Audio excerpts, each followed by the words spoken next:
Good morning. Senate Commerce Committee will come to order. We will begin with the markup. Before we went into recess, the question was on Senator Cantwell's amendment number 3 to S 3639, the SAT Streamlining Act. We were able to find a compromise and will now move to process the legislation on today's agenda. With that, I recognize Ranking Member Cantwell for a motion. Mr. Chairman, if later I could submit a statement for the record on all that, but yes, we did reach agreement. So, I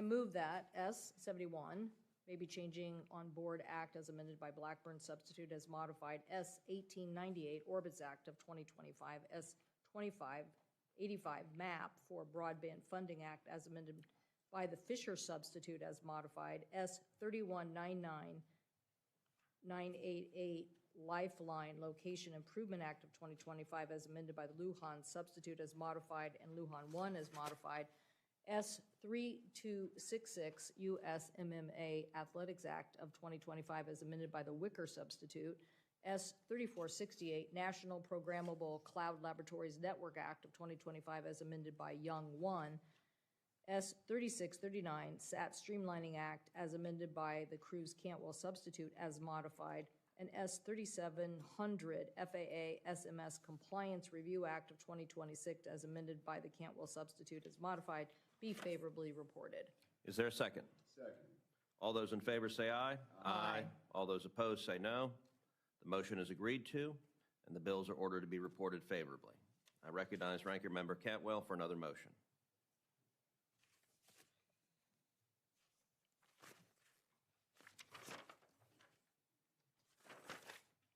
Mr. Chairman, I move that PN 620 Coast Guard promotions be favorably reported. Is there a second? Second. All those in favor say aye. Aye. All those opposed say no. The motion is agreed to, and the nomination is ordered to be reported favorably. I ask for unanimous consent that staff are authorized to make technical and conforming changes without objection so ordered. Are there any members wishing to make remarks on any of the agenda items? Mr. Chairman, I would like to request on the record for the nomination of Ryan McCormick, PN 73046, that Senator Peters and Baldwin like to be recorded as a no. I would also like to request to correct the record for the nomination of Robert Harvey. Senator Peters would like to be recorded as a yes. Thank you, Mr. Chairman. Without objection. If there are no further comments, that concludes the markup, and we'll move on to the hearing.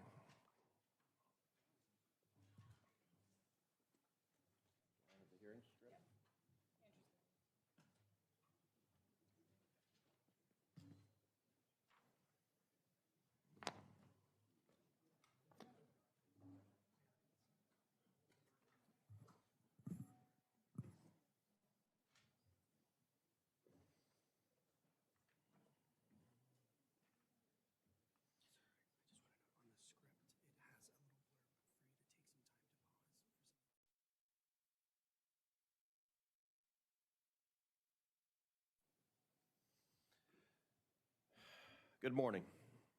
Senate Committee on Commerce, Science, and Transportation will come to order. Before I begin my opening statement, today marks the 17th anniversary of the Colgan Air Flight 3407 accident in New York. We remember the 50 lives lost as we somberly meet to discuss another deadly aviation accident. Aviation safety relies on the Swiss cheese model to mitigate and manage risk. Layers upon layers of human intervention and technology are meant to close any vulnerabilities or figurative holes left by the previous layer. Unfortunately, just over 1 year ago, that safety system failed just 3 miles from here at Ronald Reagan Washington National Airport. For more than 15 years, pilots, controllers, and reams of aviation data detected at least one near midair collision each and every month at National Airport. In 2013, after a helicopter and plane on approach to DCA nearly crashed into each other, controllers and helicopter operators formed a working group to improve coordination in the local airspace. That group met often, and at some point even elevated recommendations to revise and improve mapped flight routes to show known hotspots. But their suggestions were ignored. That's one of the many failures uncovered by the NTSB that, had people responded differently, tragedy would have been avoided last year. I want to commend NTSB Chairwoman Jennifer Homendy and all of the NTSB staff for their efforts. They did yeoman's work to complete the DCA crash investigation in just 12 months. In addition to examining the causes of the DCA accident, the NTSB made 50 recommendations to improve aviation safety. One of those recommendations, arguably the most impactful one, should be familiar. For the 18th time, let me repeat that, for the 18th time, the NTSB is urging aircraft in busy airspace to have ADSB on board. Had the Black Hawk and Bombardier CRJ been equipped to receive ADSB location signals on January 29, 2025, the pilots would have been warned of each other's exact position nearly 1 minute before impact. And 67 people would still be alive today. Instead, the CRJ's pilots didn't see the helicopter until a split second before impact, while the helicopter crew, it appears, never saw the CRJ. The NTSB review revealed another major safety loophole. Military aircraft were routinely ignoring rules that required aircraft flying in busy airspace to transmit ADSB signals. Although planes don't share locations with each other via ADSB, they must broadcast such information to air traffic control. But the Army uses a special carve-out so that it didn't have to consistently comply with the broadcast mandate. Moreover, the NTSB discovered that this particular helicopter's ADSB out wasn't even configured correctly. After the January crash, the FAA eliminated the military's blanket exemption.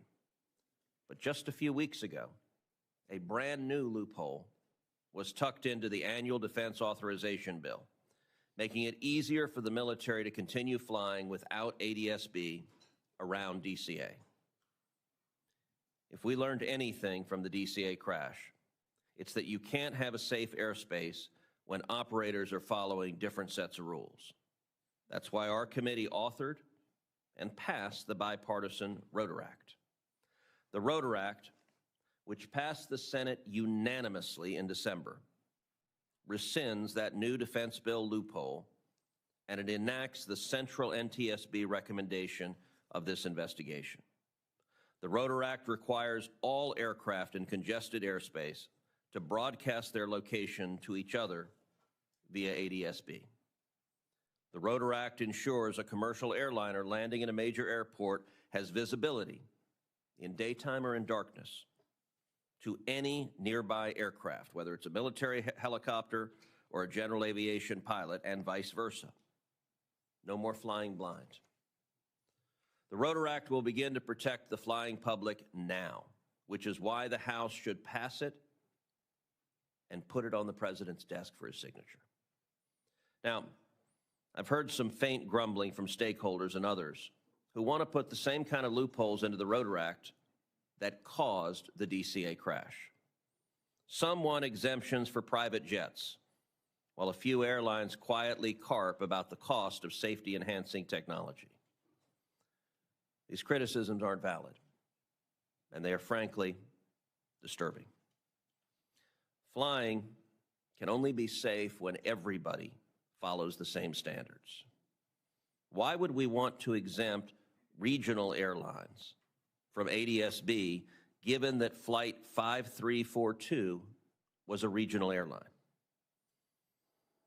I hope my House colleagues don't wait for another accident or for the NTSB to have to come back and recommend ADSB for the 19th time before acting. And the notion that somehow private jets should receive a blanket exception makes no sense whatsoever. I don't know how anyone can look in the eyes of the victims' families and justify that argument. I also hope the House doesn't try to resolve the dozens of other safety recommendations from the NTSB, because we know this particular one on ADSB can start now and save lives. Today, there are planes taking off from Ronald Reagan National Airport. Today, there are planes landing at Ronald Reagan National Airport. There are planes that may have your loved ones on them or my loved ones on them. And every single day we delay, we are putting our families in danger for no reason whatsoever. In the room with us today are loved ones of the 67 men, women, and children who were killed in last January's crash. I'm encouraged and inspired by your tireless advocacy for safer skies. It pains all of us to know that your lives have been irreparably changed. There's nothing we can do to bring back your spouses, your children, your parents, your cousins, or your friends. But I hope that we can turn your grief into action. Thank you for working so hard to make sure that no other family has to suffer the kind of tragedy that you're feeling the pain of each and every day. I now turn to Ranking Member Cantwell. Thank you, Mr. Chairman. And this is a very important hearing this morning. I feel like it's almost a culmination of years to finally get a report so crisp and clear about the failures of the FAA and what it needs to do to change its culture.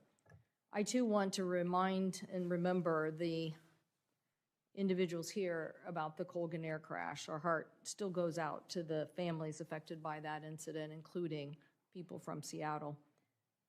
I also want to say that the Colgan families have been a constant presence in this room.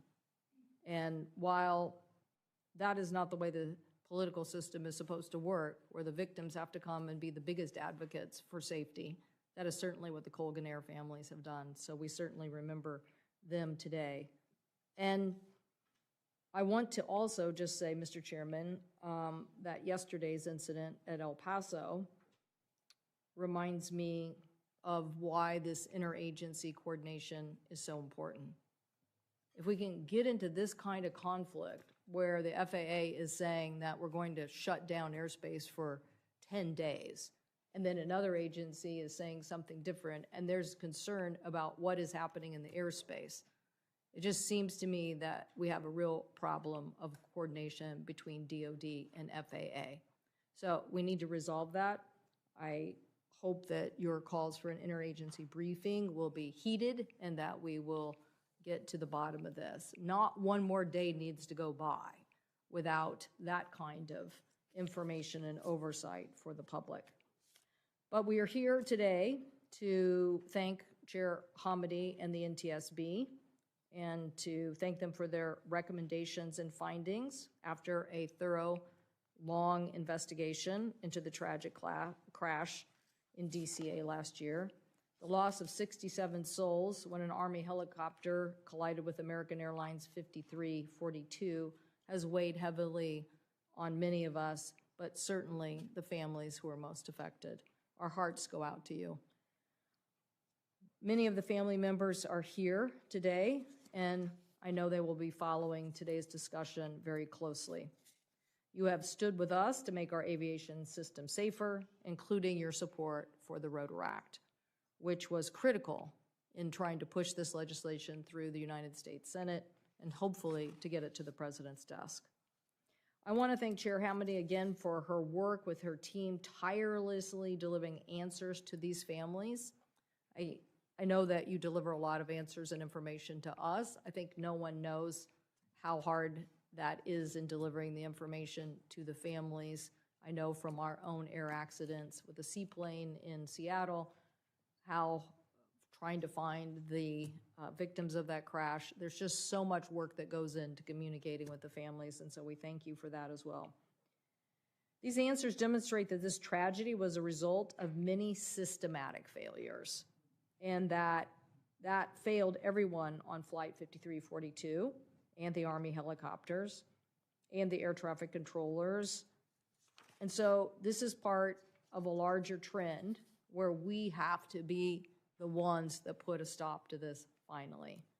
We have witnessed multiple near misses between commercial airline flights and military flights, including a helicopter flying too close to DCA traffic last May, exposing communication failures between the Pentagon Air Traffic Control Tower and the DC Tower, and a near mid-air collision between an Air Force tanker and JetBlue flying from Caraco back to the United States. These incidents are just unacceptable. So we look forward to the 14 recommendations that you are making today, especially the issue of NTSB and the larger FAA reforms. I am concerned that the NTSB found that the FAA and Army are dangerously over-relied on pilots to see and avoid. How can a congested airspace rely on see and avoid? Other traffic around National Capital Region, the NTSB found these practices created an unacceptable risk, especially without the help of a key safety technology that we've already implemented in so many other aspects of our airspace, ADS-B in and ADS-B out. NTSB has also emphasized having TCAS is not enough, not enough. The CRJ pilots did not get air traffic alerts at lower altitudes below 900 feet, and pilot alerts are more limited if ADS-B in data is not feeding into the system. Last week, the NTSB issued their 18th recommendation in 20 years on this type of technology, ADS-B in and out, that basically is the alert system that we expected in the digital age to be implemented 20 years ago. So recommending that all aircraft are required to fly in a controlled airspace with this to ensure pilots have real-time awareness and traffic alerts both in the air and on the ground is just the last piece of an aviation safety system safeguard that has been recommended for years. And the question is, why hasn't someone been doing it? Money cannot be the answer because the cost of lives has been too great. The Bipartisan Rotor Act also is key in the NTSB recommendations, and it will help to save and strengthen the oversight. NTSB reinforced that the FAA and Army had access to safety data in years leading up to the crash that warned of heightened risk of midair collisions in DC, but the FAA failed to act on that, as did the Army. So NTSB's investigation of the DCA collision and the Air Alaska door plug accident showed that the FAA's safety management system has been superficial at best. While the FAA has mandated SMS, a safety management system, which means when you have a safety problem, you have to stop and fix it. That's all that safety management system means. It means you have to stop and fix it. It means don't keep going on production, don't keep going on your system until you fix the safety risk. But if you don't have a real SMS, then it really doesn't stop to fix the safety concerns. That is why the legislation we passed this morning is a start. We will hear from experts about why the FAA needs to do this, similar to the expert witnesses that provided us so much information about the MAX crashes. With the committee's vote on this today, I think we are one step closer. And we certainly know that controllers who voice safety concerns about helicopter routes and stressful controller workloads were also ignored by FAA managers. So we have to fix this as well. Mr. Chairman, I stand ready to work with you on getting the Rotor Act onto the President's desk. This is critical legislation that will help now, and we also have more work to do because this sequence of events and the events at El Paso show us that we have real communication issues, and we must do our oversight role. So thank you, Mr. Chairman, and I look forward to Chair Homidy's important testimony this morning. Thank you. I now recognize Chairman Moran for an opening statement. Mr. Chairman, thank you, and I join in supporting and commending your opening statement, you and the ranking member. I appreciate the demands and sentiments that you both expressed. I appreciate the way that you both have carried out this, conducting the hearings of allowing our subcommittee to take a significant role in pursuing safety measures and really directing the leadership, providing the leadership to this committee to take concrete actions to prevent other accidents from occurring in the future. We continue to mourn the losses of the victims. We express our condolences on behalf of citizens of my state. We express our condolences to the members of the family who are present here today and those who are not. We remember the heroism that was displayed on the night of January 29th at DCA at Reagan National Airport as the heroic efforts were made to find and save lives. And I commend NTSB Chair Hamady and her team for their significant and diligent work. The calls for action that have been made by the chairman and the ranking member, it seems to me that I can't remember the circumstance in which we had the factual basis to be more unified in a response than what we have with the presence of what Chair Hamady and her team have provided us.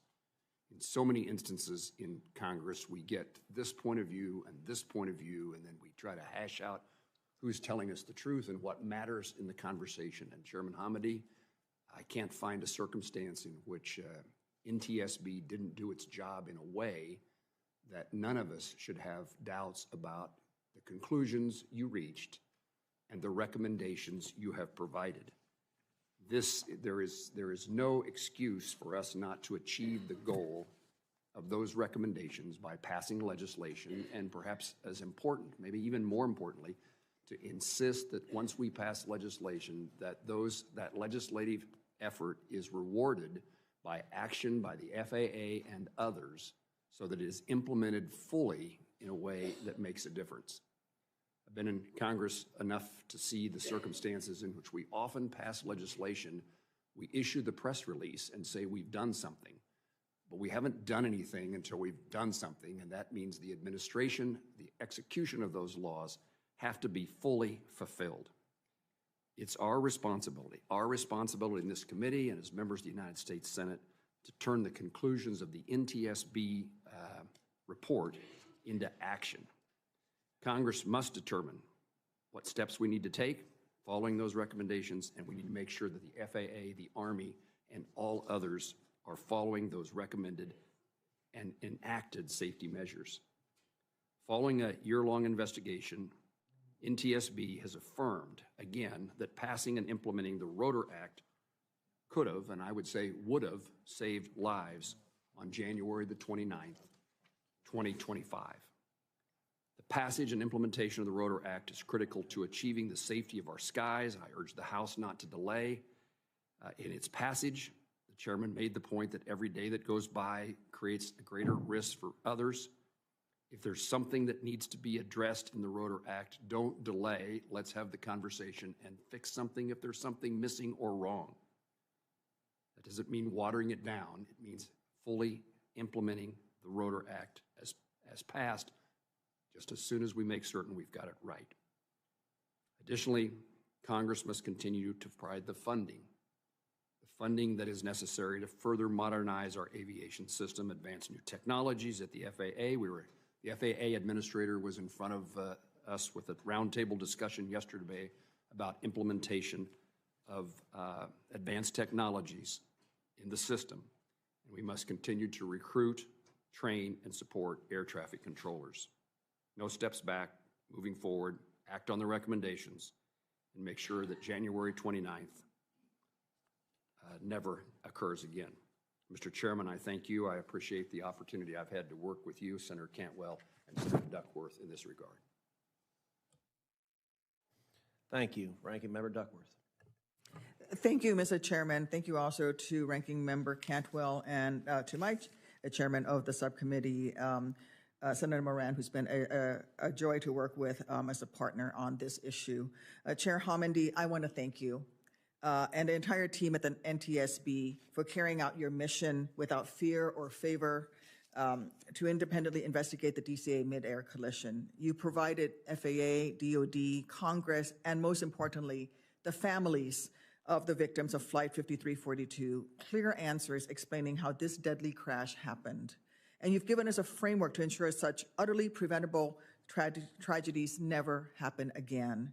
Many of the NTSB's findings from the DCA midair collision point to issues that have persisted for years. The urgent need to address the air traffic controller shortage, the need for advanced safety technology, and the unacceptable lack of coordinated communications between the FAA and the DoD. I've repeatedly sounded the alarm on these issues, and I haven't been the only one. The NTSB found that in prior years, rank-and-file controllers working in the DCA tower sought spacing of at least 4 miles in trail, while Potomac TRACON controllers asked for a decrease in DCA's dangerous airport arrival rate.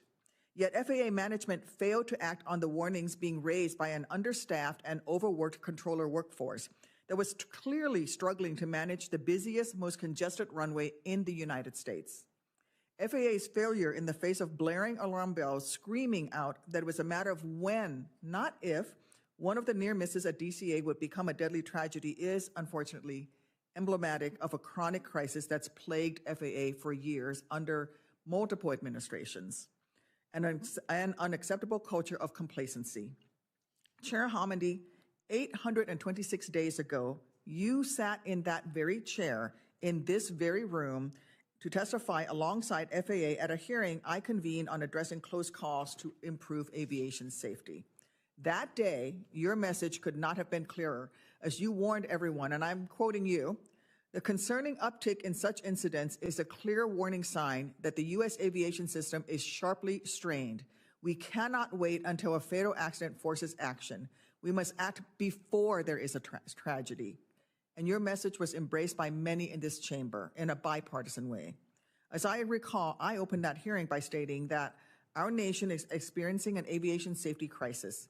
Near misses are happening way too frequently, and I refuse to be complacent in waiting to act until the next runway incursion becomes a fatal collision. 826 days ago, we had that exchange. That recognition is why I fought so hard to protect the 1,500-hour rule and to stop Congress from adding more flights to DCA. Unfortunately, on that latter fight, I and the members of Virginia and Maryland delegations were soundly defeated. And as the NTSB report found, the intense traffic demand in the region forced Potomac TRACON to routinely reduce the trail spacing between aircraft, which increased the workload on DCA air traffic controllers. Tragically, the one audience that refused to hear these messages was the one entity with the authority to act, the FAA. And it seems as if the FAA's complacency has only hardened over time, regardless of which political party controls the White House.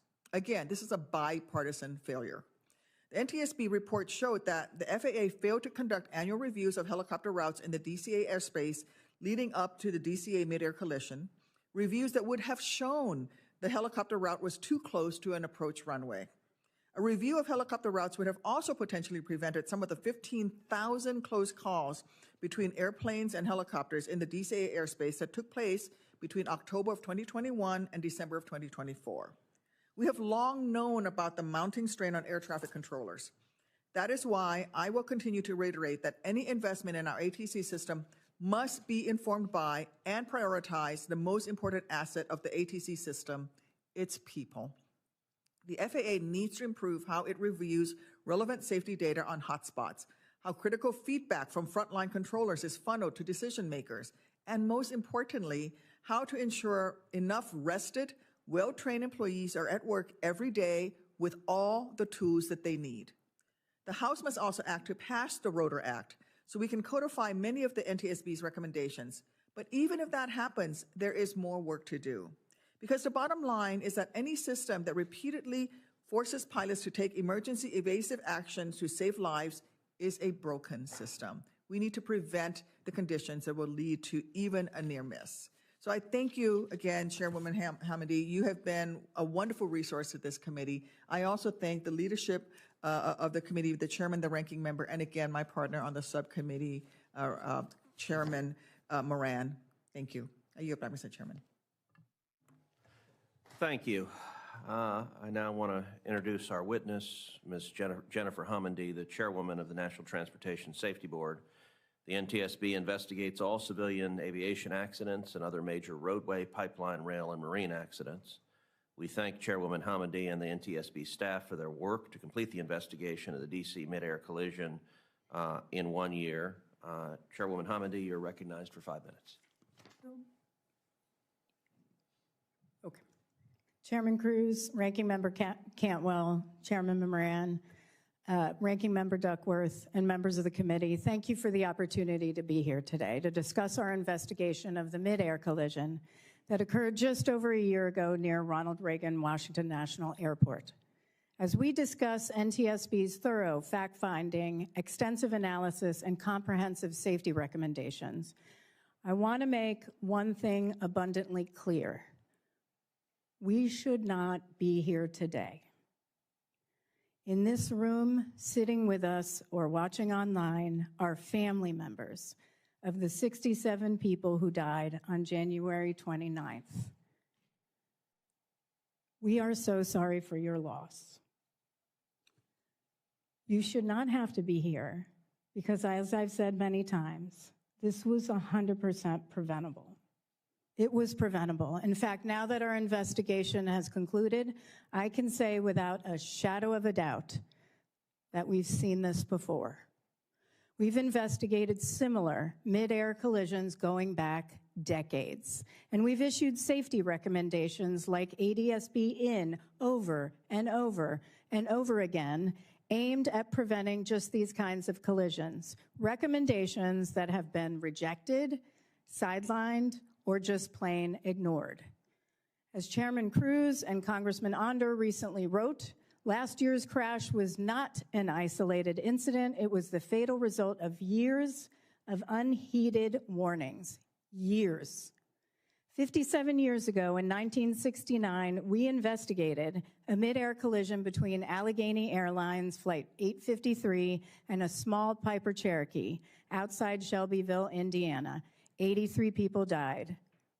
Soon after, the board held a hearing and issued 14 recommendations aimed at preventing future mid-air collisions, including our first ever recommendation for FAA to expeditiously develop and implement a collision avoidance system in all civil aircraft.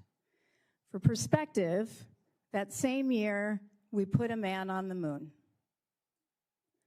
And yet it took another 2 decades and a congressional mandate for FAA to finally implement TCAS. TCAS didn't prevent this accident, but there are technologies that are readily available that could have.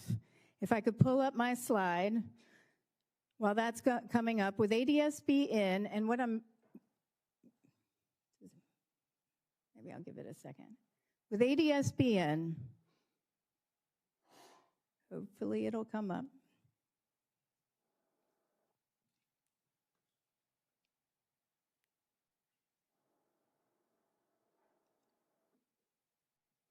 Little technical difficulties. I'll continue on, and when it comes up, I'll explain. With ADSB in... I don't do the AB. Yeah, me too. There we go. So on the left side is the PAT 25, and on the right side is Flight 5342. We did a laser scan of exemplar aircraft, and so the gray around is the structure, and then of course you see the night vision goggles on the left side. With ADSB in, the helicopter pilots would have gotten an audible alert if it was in their headset at 48 seconds prior to collision when they were over Haines Point, allowing them to take action. They never got a single alert.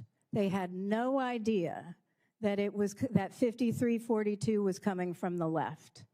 And we can talk about that in the hearing if you'd like. On the right side, outside, looking out of 5342, the CRJ would have gotten their first alert with ADSB in at 59 seconds prior to collision. Instead, they got a TCAS alert that just said, traffic, traffic.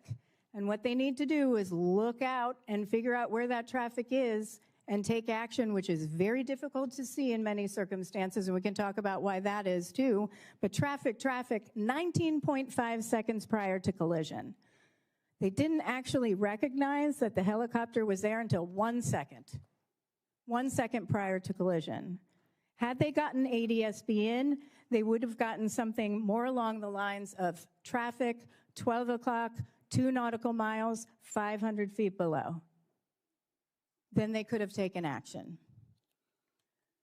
What we're talking about here is life-saving information for pilots. It's information. In 2008, we again called on the FAA to implement ADSB in. We stated the Safety Board believes that the benefits of ADSB technology warrant rapid adoption, and that the equipage of aircraft with ADSB in capability will provide an immediate and substantial contribution to safety, underline, especially in and around airports. We said that in 2008. What if the FAA had acted? I want to be clear, though. What happened at DCA could happen anywhere in our airspace. The NTSB has for years, long before this tragedy at DCA, been sounding the alarm about the safety risks of see and avoid. Yet we continue to rely on see and avoid to separate traffic throughout the national airspace when technology is available to provide pilots with the situation awareness they need and deserve to ensure safety. See and avoid is exactly what it sounds like. A pilot has to visually acquire an approaching aircraft, recognize a collision course, decide on action, execute the control movement, and allow the aircraft to respond in a matter of seconds. Since 2008, we've investigated 211 aviation accidents and incidents resulting from a midair collision or loss of separation, which killed 281 people and injured 12 others. In almost half, we raised concerns with see and avoid. These include many in your home states, and I know not all the senators are here, but I'm going to pretend they are, because we investigated since 2008, where we stated our concerns, 16 in Texas, 1 in Kansas, 15 in Alaska, including the 2019 tragedy in Ketchikan, where 6 people died and 10 were injured, and I was the board member on scene, and we discussed at length in that report the lack of ADSB-in requirements for Part 135. 2 in North Carolina, 1 in Missouri, 2 in Utah, 1 in Ohio, 1 in Wyoming, 1 in Michigan, 2 in Wisconsin, 1 in Illinois, 12 in Nevada, 7 in Colorado, 2 in Pennsylvania, 4 in New Jersey, and now 1 in DC. The fact is, our aviation system is the safest in the world for a reason. Thanks to the work of you all, the work of the entire Congress, our work at NTSB, the work of our partners at FAA, redundancy has been built into the system to prevent catastrophe. But that doesn't mean system flaws don't exist. Our aviation system is complex. The national airspace system is complex, but it is generally safe, which means many, many things have to go wrong for a tragedy like this to occur. And we have an obligation to fix those vulnerabilities. The question before us is how many more people need to die before we act? How many more people need to die before we act? I've heard others say it can't be done, it's too expensive, the technology isn't available, the risk is only at DCA. None of that is true. Absolutely none of it. The technology is available with an iPhone or an iPad, a headset, this is mine, and a cable, and a few $100s for a receiver. That's what this is, ADSB-in receiver. Even the oldest general aviation planes can be outfitted with ADS-B in. The gentleman behind me from who is the director of our Office of Aviation Safety, he has no electricity in his plane. This is what he has. He has ADS-B in with an iPad. In commercial aviation, American Airlines has equipped its entire fleet of more than 300 Airbus A321 aircraft with ADS-B in. I was in the cockpit to look at it. Flew to Phoenix from here. You know how much it cost them? I asked the COO, less than $50,000 per plane to retrofit. Boeing offers it on new planes. Airbus offers it on new planes. Gulfstream includes it. It is possible. The technology is available, so we can solve this problem and save lives. We should not have to be here, and we wouldn't be if the NTSB's warnings had been heeded. Exactly 17 years ago, Colgan Air Flight 3407 crashed in New York. 50 people died. In response to that accident, we issued 25 new safety recommendations to the FAA. 10 were closed, unacceptable action, because they weren't going to do anything about it. In the letters, they told us, don't ask anymore. 1 is open unacceptable. We cannot allow this to happen again. Every single one of the 50 safety recommendations we issued in response to the DCA catastrophe must be acted on immediately. The FAA has had multiple opportunities to implement NTSB recommendations. Time after time, they've declined. Now we need action, whether that's through the FAA, and they can implement a lot of the recommendations we just issued. Some of them are simple, and we can talk about that. Army, Department of War, or an act of Congress. We cannot accept having to be here years from now lamenting yet more inaction. Not only must we do this for the 67 people who died on January 29th, we must do this for all those who lost their lives in accidents that the NTSB has investigated. We must do this for their families. We must do this for future generations. Lives we can still save. Chairman Cruz, Ranking Member Cantwell, Chairman Moran, Ranking Member Duckworth, I am immensely grateful to you and the members of this committee for your robust advocacy via the Bipartisan Rotor Act. Not only do I want to thank you for your incredible leadership, but I mean this from the bottom of my heart.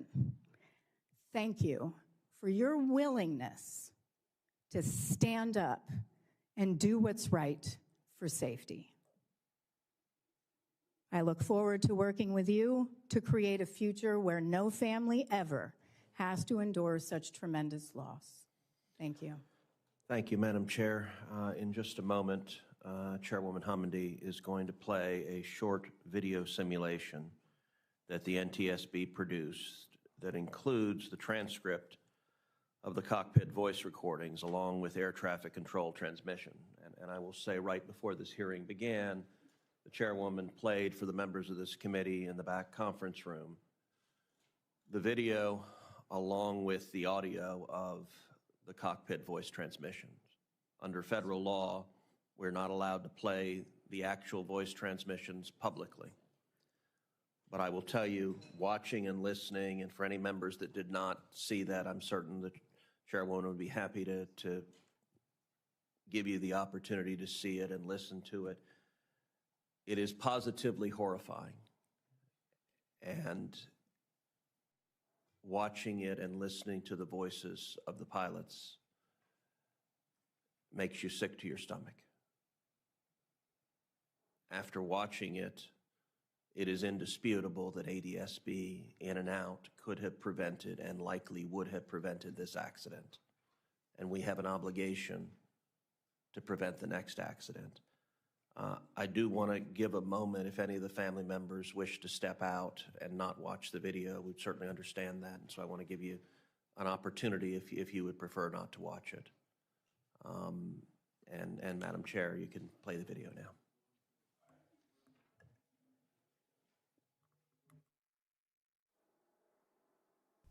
This animation presents a simulated view from the right seat of the helicopter. A dark gray structural mask generated from a three-dimensional laser scan of an exemplar aircraft is overlaid on the scene. A light gray mask depicts the mounting structure of the night vision goggles positioned for the instructor pilot looking straight ahead. The green tint mimics a green phosphor visual effect, but the actual behavior of the night vision goggles has not been simulated. Crew communications transcribed from the cockpit voice recorder are shown as text at lower left. Audio recordings of air traffic control communications on the helicopter frequency are synchronized with the animation, with corresponding transcript text displayed in the center. Radio interference blocked some transmissions from the local controller and other helicopters. Transmissions that were blocked are indicated by striking through words in the transcript. A moving map depicting the locations of PAT 25 and Flight 5342 and synchronized with the view from the cockpit will be shown at lower right. Jet 789, 1 star 320-15, Gust 25, traffic 2 out, no delay, runway 1, clear for takeoff. Blackjack 1, landing is mode 1, connect. Blackjack 1, Roger for exchange for good night. Pat 25 Memorial. Pat 25, Roger.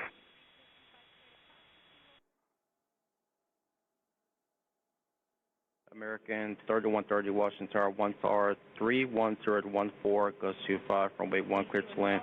Traffic will depart, may depart prior to arrival.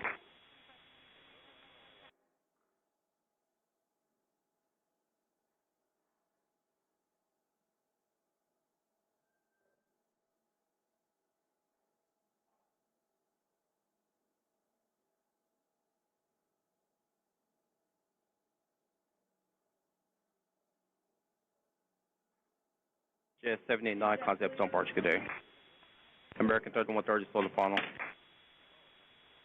Pat 25, traffic just south of Wilson Bridge to CRJ at 1,200 feet, start from runway 33. This separation approved. American 1630 Tower, runway 1, lot boy, traffic throughout, start from runway 33, this traffic on 6 mile funnel. Tower Muscle 7, approaching Springfield, request route 3 to zone 6. Muscle 7, standby. Wish you 5307. Keep rolling out to November, ground point 7. Good day.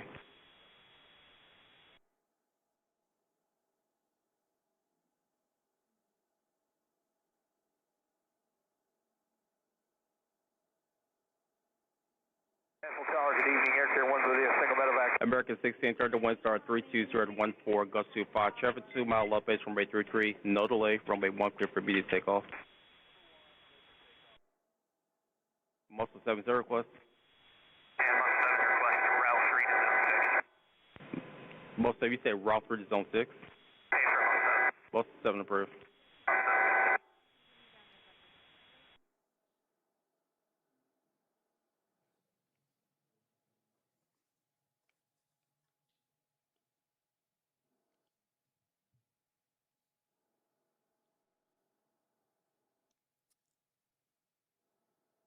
So I think it stopped here because it says 47 seconds, but at 48 seconds, the helicopter crew they did have ADSB in on an iPad that was strapped to their thigh, but they also had NVGs on, and it was a high night vision goggles on, and it was a high workload environment.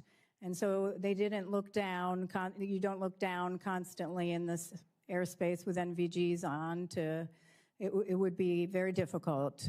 The problem is that they would have received an oral alert from their iPad at 48 seconds had that been connected into their headsets.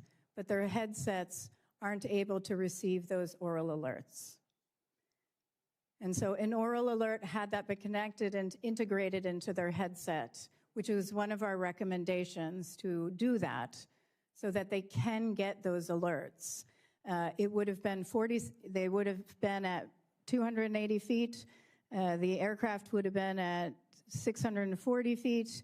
They would have been miles apart and could have taken evasive action because at this point they're at Haynes Point and plenty of time to take action. But that was the first time they would have received an alert, but didn't because they couldn't hear it. Doesn't come across their headset.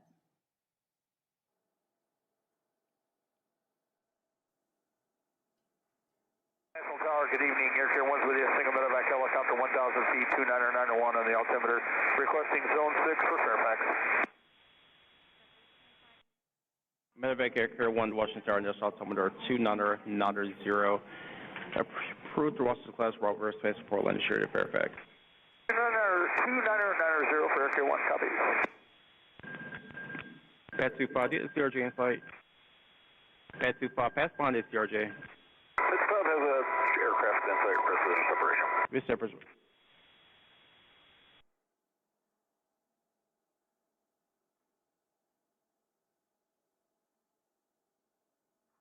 American 472, Washington Tower, 1 star, 32017.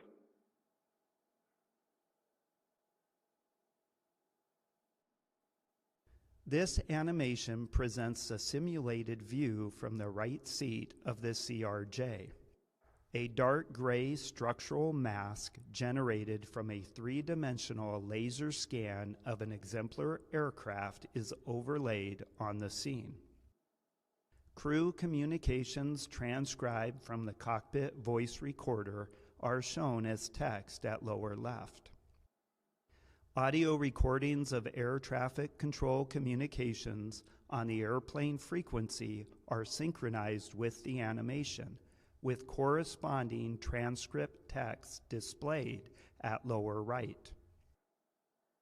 A moving map depicting the locations of both aircraft synchronized with the view from the cockpit is shown at upper left.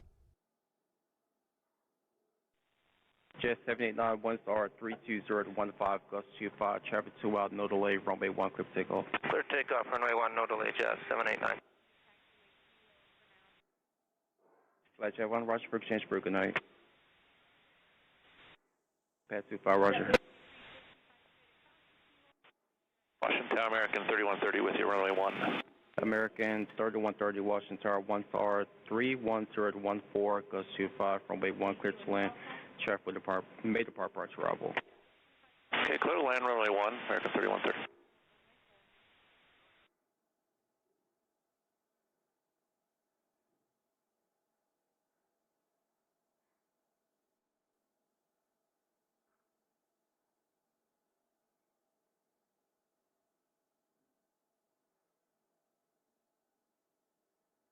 Jet 789, concept on Parch, good day. Have a good day. American 3130, slow the funnel. Slow on American 3130. Pad 25, traffic just south of Wilson Bridge to CRJ at 1,200 feet, circling runway 33. Separation roof. American 1630 Tower, runway 1, lot boy, traffic throughout, circling runway 33, this traffic on 6 mile funnel. Line up for wait, runway 1, American 1630. American 472 by Catherine, runway 1. 17, standby. Wish you 5307. Keep rolling out to November, ground point 7. Good day. November 307.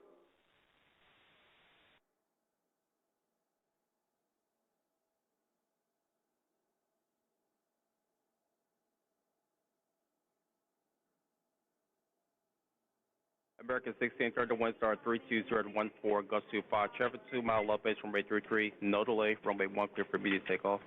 Number 1, clear for takeoff, American 1630. Muscle 70 request. At 59 seconds, this is where Flight 5342, had they had ADSB in, would have gotten their first alert. That would have been their first alert had there been ADSB in. And I know there's been statements made, but the helicopter wasn't transmitting ADSB out. even if this aircraft had ADS-B in, it wouldn't have mattered, because at DCA you have something called TSB. It's Traffic Information Service Broadcast. They have ground radar stations that take information from transponders and other aircraft in the air that have ADS-B and relay it back up to aircraft that have ADS-B in. So they would have gotten their first alert, and it would have sounded something like traffic, 12 o'clock, 2 nautical miles, 500 feet below, or low altitude.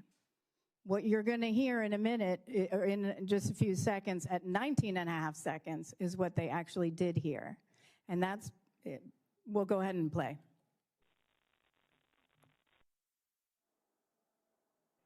Both of you say route through zone 6. Both 7 approved.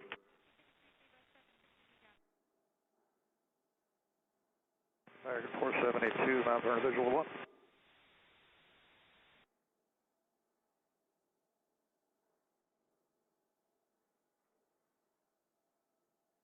Medevac Air Carrier 1 to Washington Tower, National Altimeter 290, approved through Washington class Robert Space Portland, Insured at Fairfax.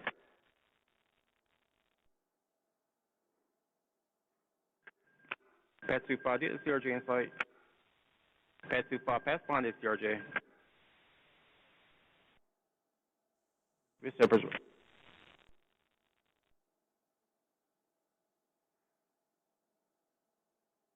American 4782, my path, Mount Vernon visual.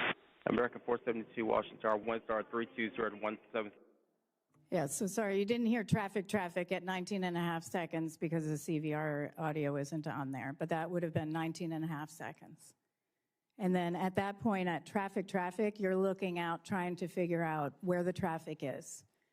Helicopters down in the lights. Pilots are told when it's a traffic advisory, you're not to take any sort of evasive action until, because you need to be looking at and acquiring that traffic. Resolution advisories, which is part of TCAS that you can get, resolution advisories would have provided them with a climb, descend, except below 900 feet across our entire airspace, resolution advisories are inhibited, meaning they are quiet. All you get is traffic.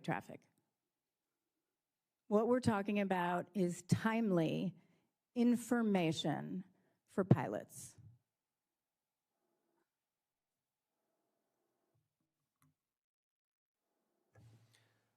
Thank you, Madam Chair.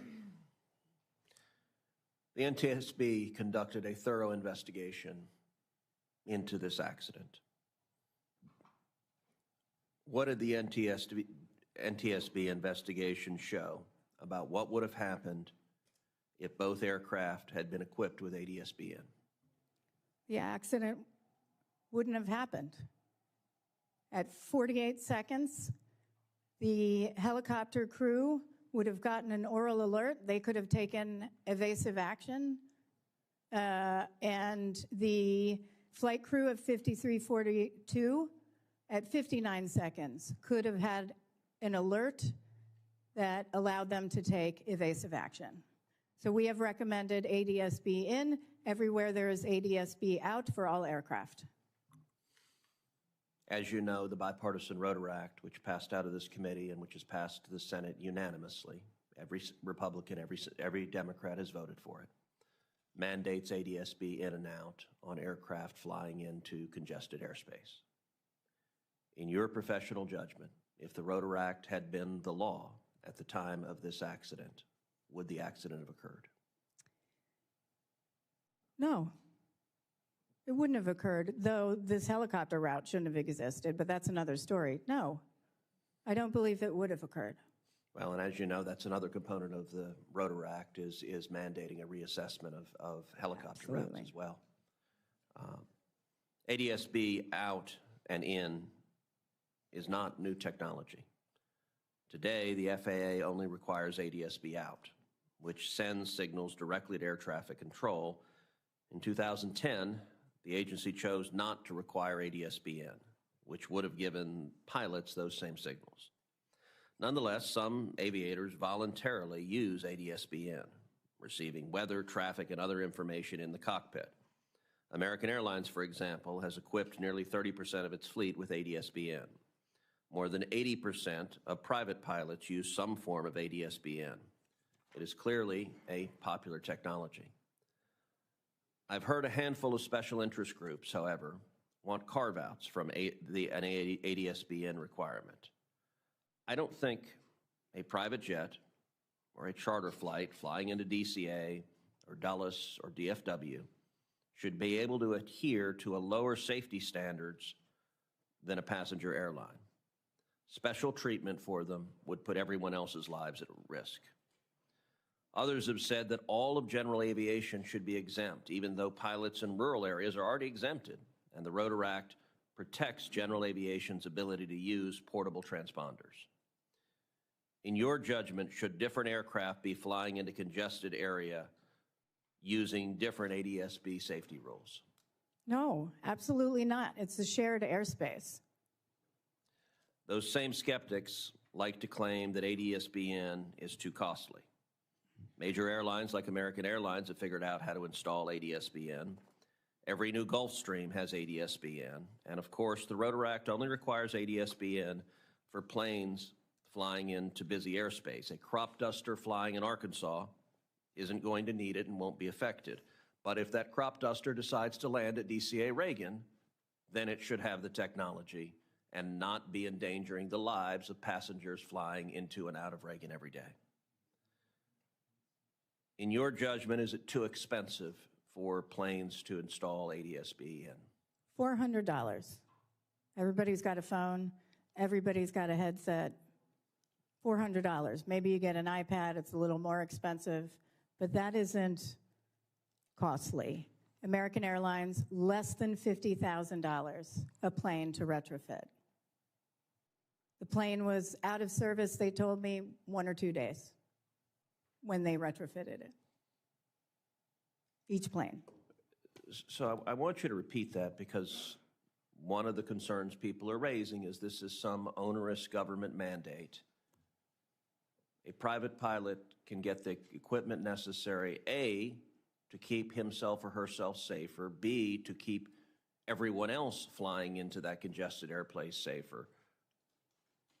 They can get that equipment for $400. You already have a headset. Everybody has a phone. Some people have iPads. $400. This is the receiver.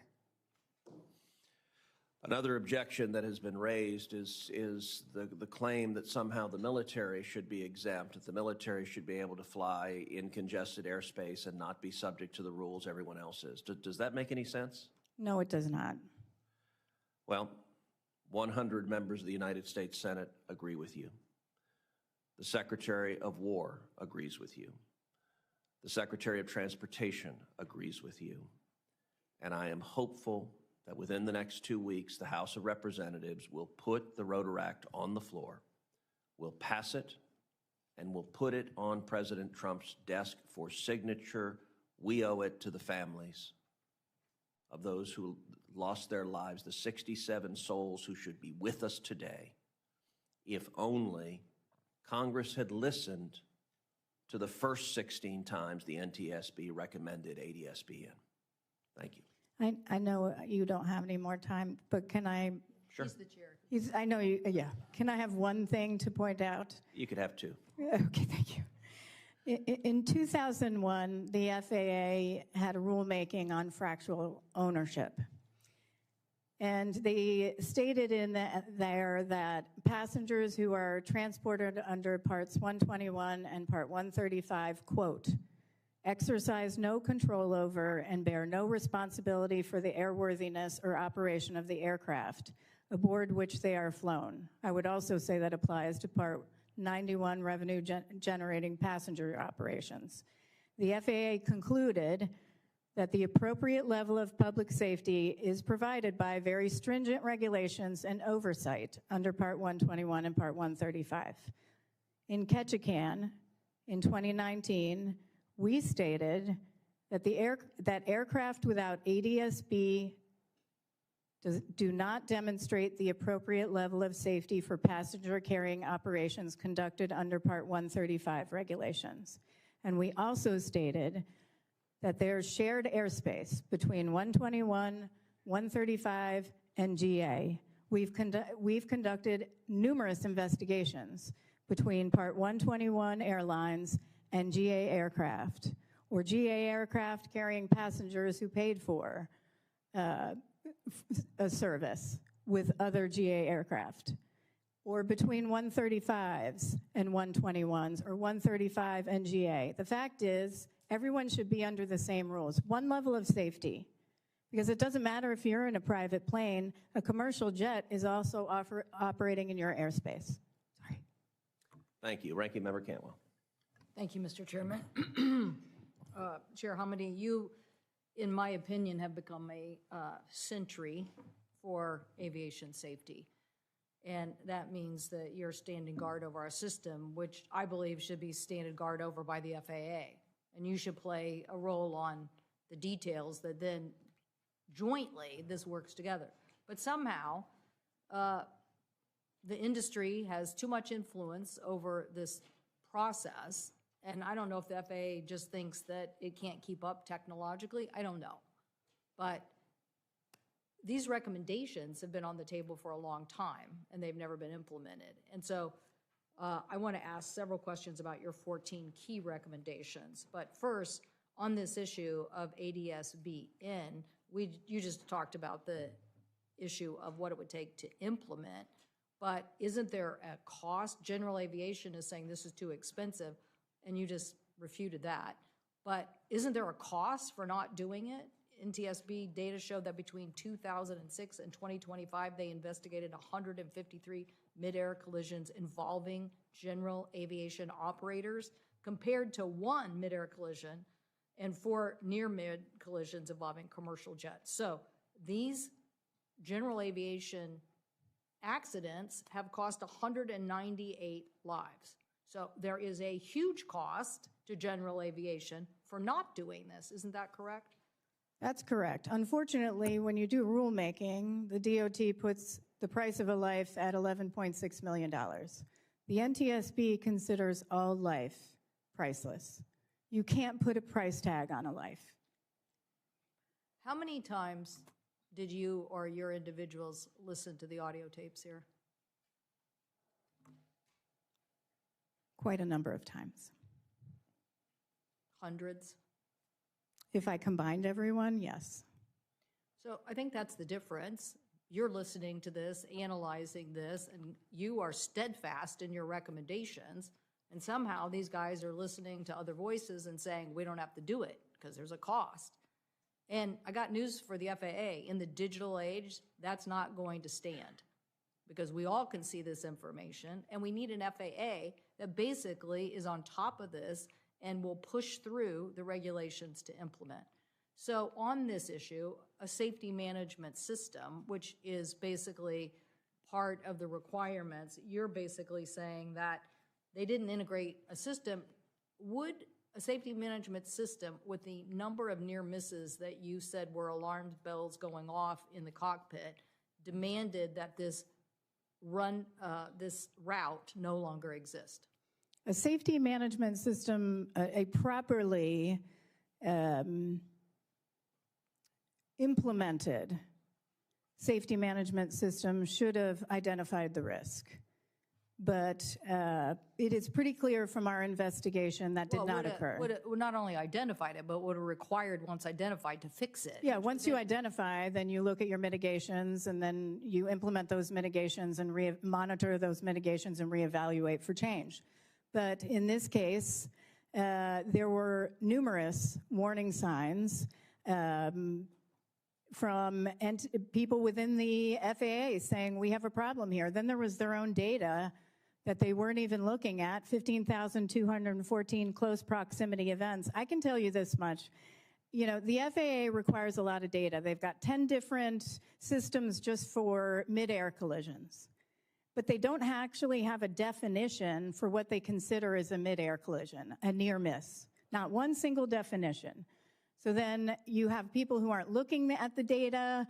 Then you have the tower who is trying to raise concerns over and over again, year after year, and not being heard, told to go away. And I have to tell you, this same scenario that occurred on January 29th also occurred in 2013 between a military aircraft and a private commercial jet. It was averted. Same thing happened. So we need an aggressive FAA in this air traffic control office and safety office on aviation safety to actually collect data, report on data, and my guess is we're going to have to get some of this data and review it and require hearings, because otherwise this job isn't getting done, it appears to be. Yeah. So if you would just comment on San Antonio, El Paso for us about this newest event. I don't know a lot. I don't know anything Okay. about El Paso other than what I read. It's not something that we handle. However, you know, from what little I know, I will say there has been miscommunication or no communication between at least the Army and FAA for years. Now, the Army, the 12th Battalion participated in the helicopter working group, but in general, they weren't having conversations. Which this is, in this accident, the key issue as well. The conversation should have been happening, and we obviously had a rule that somehow got changed that allowed this to happen, and that it wasn't an accurate assessment even after the rule was changed, so. Yeah, and if you don't mind me mentioning,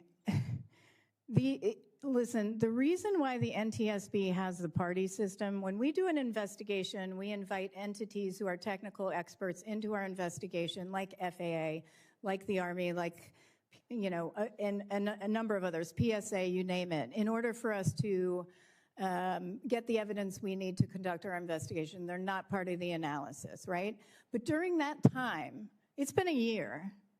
During that time, parties get that information in real time and can make change immediately. They don't need to wait for our final investigation to come out with 50 recommendations. You know what the best result of an investigative report is the best thing that has happened in years at the NTSB in Missouri, actually. In Missouri, actually. I wish Mr. Schmidt was here to hear it.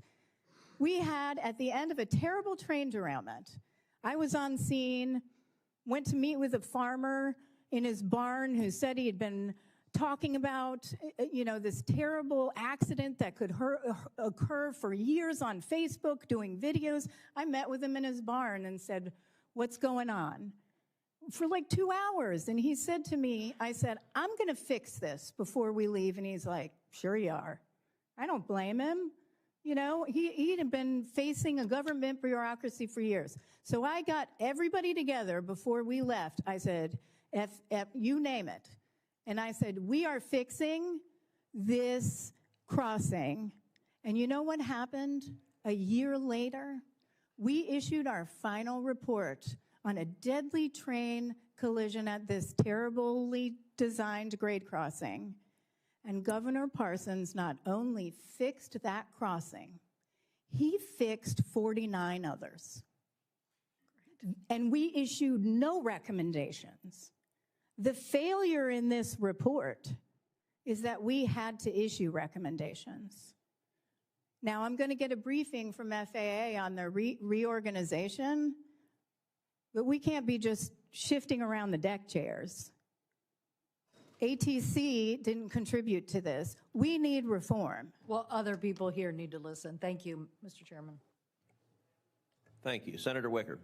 Thank you, Mr. Chairman, and also thank you, Ranking Member Cantwell and former Chairman Cantwell for asking that question about El Paso.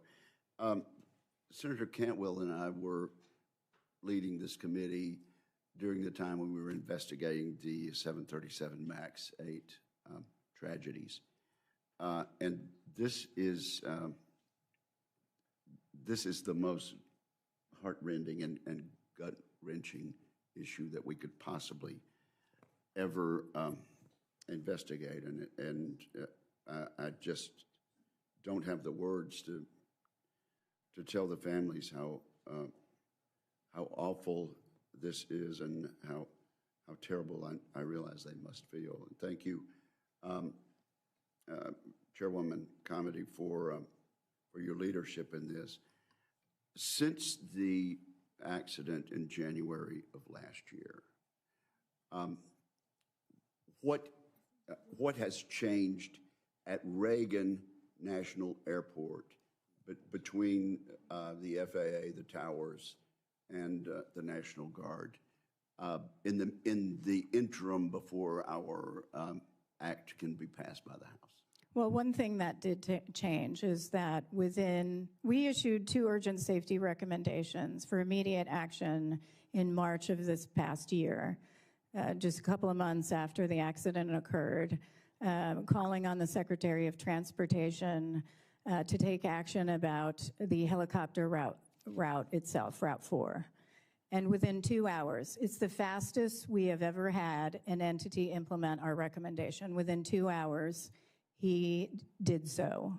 He prohibited mixed traffic between Haynes Point and Wilson Bridge, which is now in an interim final rule before him, but he's continued that prohibition on mixed traffic and has required ADSB out in the airspace. He has authorized additional personnel in the tower. However, the tower is facing some challenges. The numbers are lower because a lot of people are going through training, but a number of other measures need to take place. Well, sure, but he's done a great job. I understand that, but things have been done within weeks of this accident based on your recommendations. Yes, and I have to say, this was his first day on the job. Right, yes. It was his first day on the job.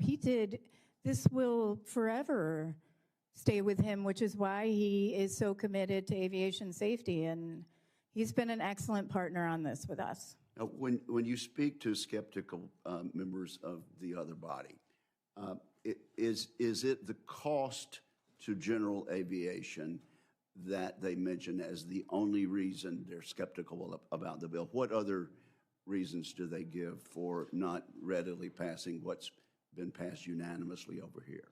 I've heard a number of things. I've heard cost. I've heard aircraft. That would be the cost to the general aviation owners? I've heard for everybody. Cost for general aviation, 135, 121, regional airlines, major airlines. I've heard difficulty in retrofitting, planes being out of service. I've heard privacy concerns.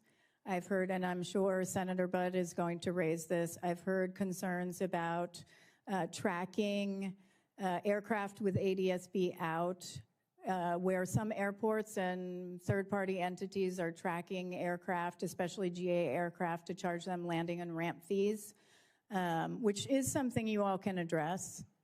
Those are the main issues I've heard about. Let me ask you this. On the headsets, it just strikes me as so inconceivable that this helicopter had the ADSB, but the 2 pilots could not hear it on their headsets. Why was that, and how readily could that be fixed? So it can be fixed. We have issued a recommendation for them to have an integrated headset so that they can hear any sort of alerting. But we've also recommended better technology on the helicopters so they're not relying on iPads on their legs while they're in a night vision goggle, high workload environment. I will say the Army has been very responsive. They have completely replaced their helicopters at the 12th Battalion from the old Lima models to the new Mike models. and they have stated they're going to implement that technology. They're still working on the headset issue and haven't quite committed to that, but implement better technology for ADSB in and out by the third quarter of 2027, though they're asking for $500 million. So since you're in charge of that, I will ask for $500 million. And if the chair will indulge me, should the House pass this bill that has now passed unanimously in the Senate, should they pass it next week, how soon could it be implemented? I think certain measures can be implemented immediately. Some measures will take a little bit of time. I don't know how much time, but it would take a little bit of time. And FAA would have to sort some of it out through a rulemaking in that amount of time, like ADSB but in that amount of time, the risk still is in our airspace. So every day that goes by, we face the potential for another catastrophe to occur. Well, thank you for your stewardship of this issue. Thank you. Senator Duckworth.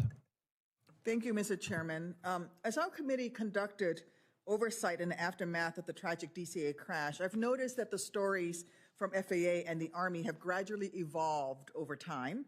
Specifically, my sense is that the information provided have come to resemble more of a telling of what should have happened rather than what actually happened. And I fear this pattern is yet another symptom of a complacent culture. For example, NTSB is now officially recommending that FAA and the Army engage in proactive data sharing. The lack of coordination between the FAA and the Army was on full display in May of last year when it was reported that the dedicated direct access line connecting the Pentagon Tower with the DCA Tower had not worked since 2022. Meaning that for more than 1,000 days, not a single soul ever used the hotline directly connecting the DCA Tower and the Pentagon's Army heliport. Now, in the aftermath of this scandal, which itself occurred only months after the preventable deadly DCA crash, FAA issued statements downplaying the impact, implying that the inoperable hotline was really no big deal because, look, controllers could just, and I quote, call each other on the telephone. But FAA cannot hand-wave away the scandal because FAA's Deputy Chief Operating Officer publicly admitted that FAA had no idea that the dedicated hotline was not working for 3 years. FAA had no idea until another Army helicopter incident, less than 4 months after the DCA crash, forced 2 commercial flights to abort landings at DCA.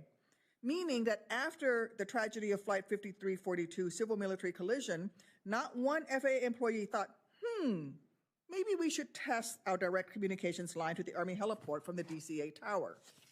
Chair Homendy, does the fact that the FAA's dedicated direct access line to the Pentagon was literally inoperable for years without anyone noticing serve as an apt metaphor for the sheer amount of work that must be done to improve communications between DoD and FAA? That one's still under investigation by NTSB, but yes, I would agree with that. Just yesterday, the FAA announced a 10-day temporary flight restriction in El Paso, then abruptly reversed it hours later. The conflicting reports that emerged do not inspire confidence that the FAA and DoD have improved their communications either with each other or within their own organizations. In fact, the FAA administrator yesterday, in response to the Chairman Cruz's question about what happened in El Paso, said that Secretary Duffy's tweet about drug cartel drones was absolutely correct, that they knew about the impending, the request for closure of the airspace, but he did not know why FAA actually closed the airspace for 10 days. Chair Homendy, the DCA collision, and now we're hearing it's a party balloon that they shot down. So I'm still waiting to hear what's happening.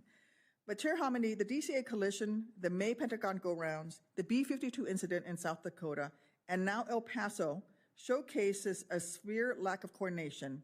What must change at the FAA and DoD to prevent future coordination failures?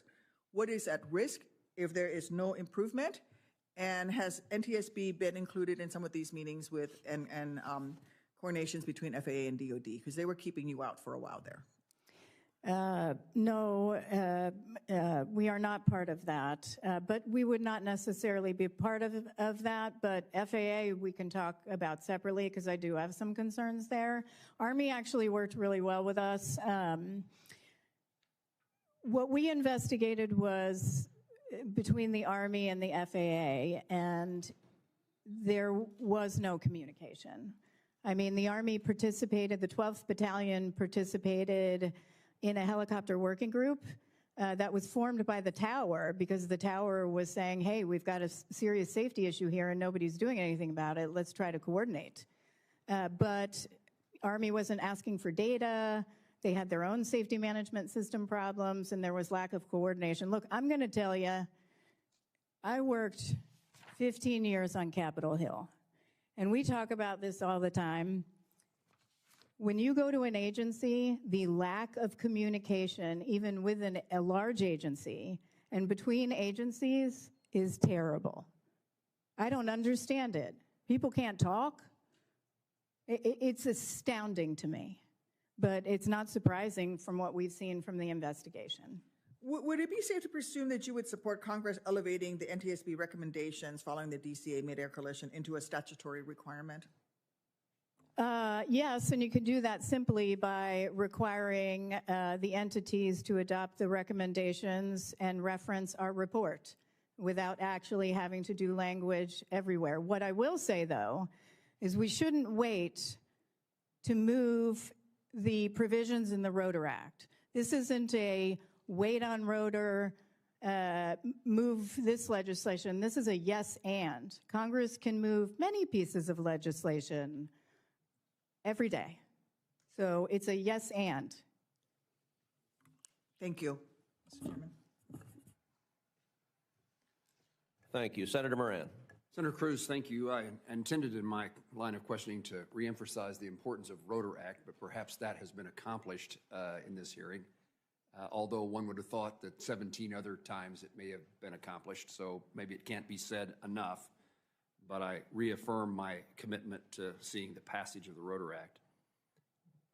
A bit along the lines of Senator Duckworth about, and you talked about communication. One of the things, and I don't have any of the details in front of me, so you'll have to refresh my memory, but the number of near misses you mentioned in your opening statement that were reported at DCA in regard to potential collisions, but you also in an earlier testimony or in our conversations talked about the number of times that somebody at DCA reported a problem that they thought needed to be fixed, but it never worked its way up the chain of command.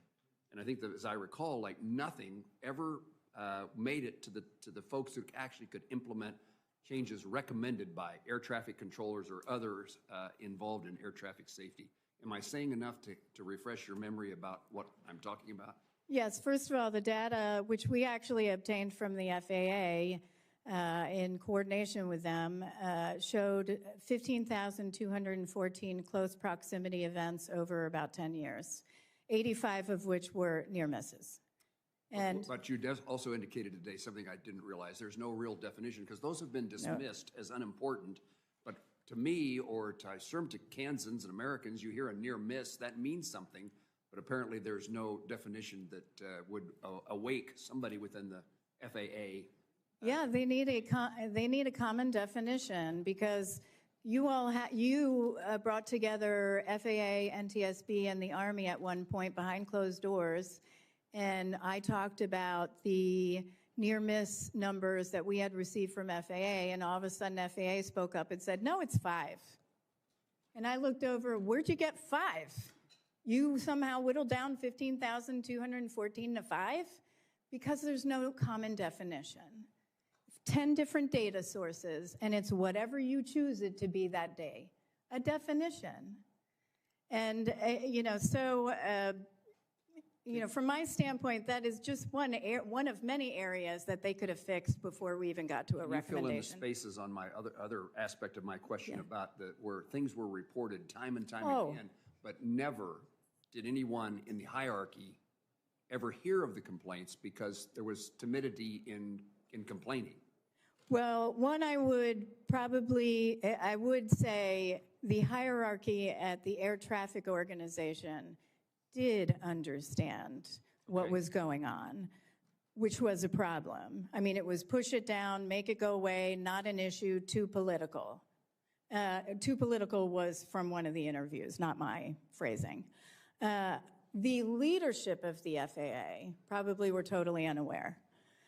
So you have the tower. That's the ultimate bureaucracy, by the way. I think at one point we counted the steps from the tower to get something all the way up to leadership. It was like 10 or 12 steps. It's ridiculous. Almost nothing made it to 10 or 12 steps, No. if I recall what you No, it made it to the district level and made it nowhere else. So what happened was the air traffic control tower said, you know what, we're going to have to take things into our own hands.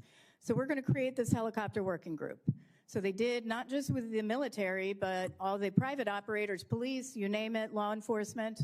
And they pulled together the working group. They did some work. They proposed to their hierarchy, hey, you know, we should move helicopter Route 4. Another time they said, we think we should put some hot spots, you know, on the helicopter charts, including at the end of runway 33, which we've seen is an area where we have a great concern for risk if there's a midair collision.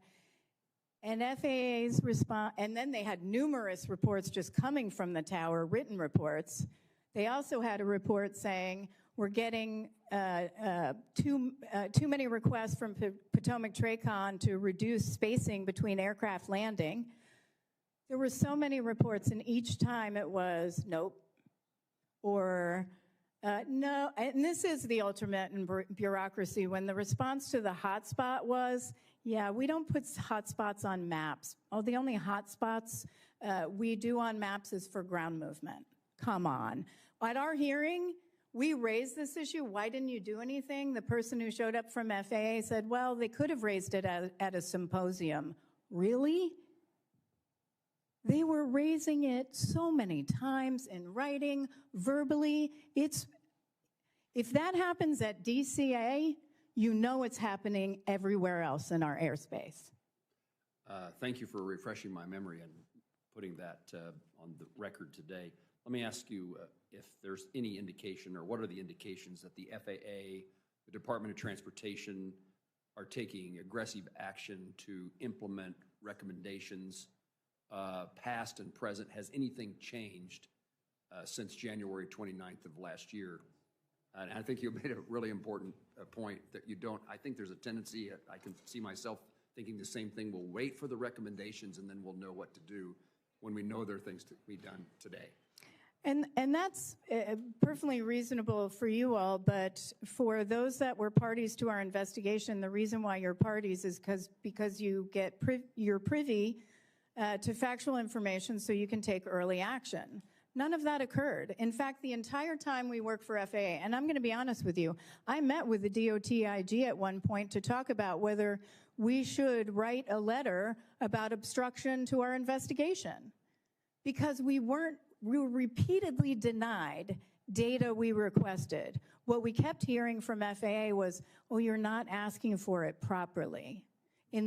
We did, I audited it, but here's what I'll say. On the changes, I don't know of any other than what the secretary did. And that isn't right. Message received. I wrote on my notes today that our subcommittee, this committee, we ought to rely, I guess, request GAO, Inspector General, constant oversight on the Department of Transportation and the FAA in particular. Yes. Thank you again. And on DOTIG, one thing I will say, sometimes they don't get access to their data systems. That's something you should chat with them about, because they aren't getting the data. They're relying on people giving them the data. Thank you. Thank you. Senator Klobuchar. Thank you very much, Senator Cruz, and thank you, Chairwoman.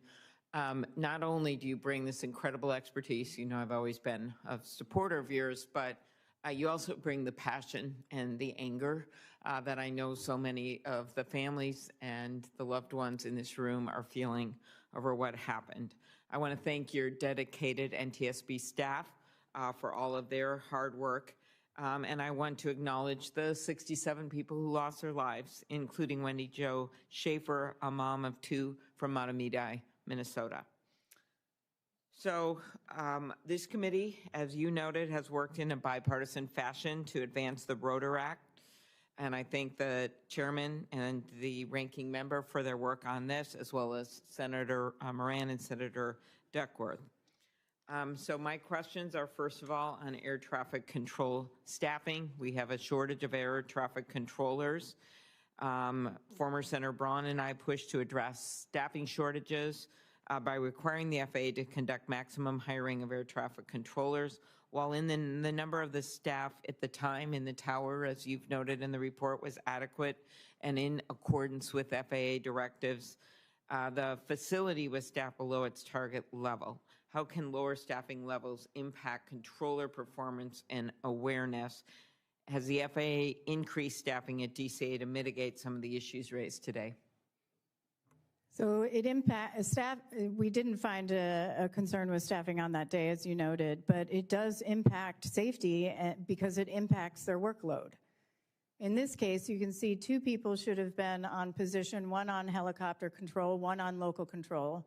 And what happened was the local controller was doing 2 jobs. People were in the tower and on staff and available, but he was forced to do 2 jobs and handling between 7 and 12 aircraft.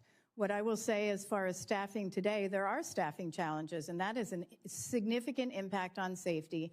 They are authorized at DCA to have pretty high numbers, but they're not at those numbers. On January 6th, right before our board meeting, we checked the numbers at DCA. There's authorized numbers, but then you have to ask any day what's operational. Who's out, who's on medical leave, who's on military leave.